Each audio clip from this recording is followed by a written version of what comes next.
Untuk persiapan tajil kali ini aku mau bikin bola-bola tahu. Resepnya apa aja? Ayo lihat aku bikin.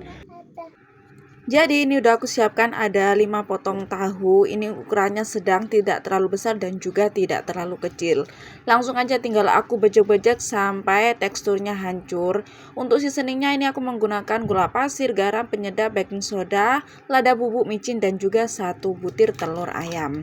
Tinggal aku ratakan dan aku campur rata semua bahan sampai tercampur. Setelah teksturnya udah rata seperti ini dan udah halus, ini tinggal aja aku untuk buletin. Dibuletinya sesuai dengan selera dan keyakinan masing-masing. Bisa disimpan dalam kulkas, juga bisa ditunggu 10-15 menit untuk digoreng. Lanjut penggorengan, ini aku menggunakan minyak yang panas, cenderung apinya kecil aja. Dimasak sampai kecoklatan seperti ini dan ini hasil akhirnya. Semoga kalian suka. Jangan lupa like, comment, dan share. See you next video dan bye-bye.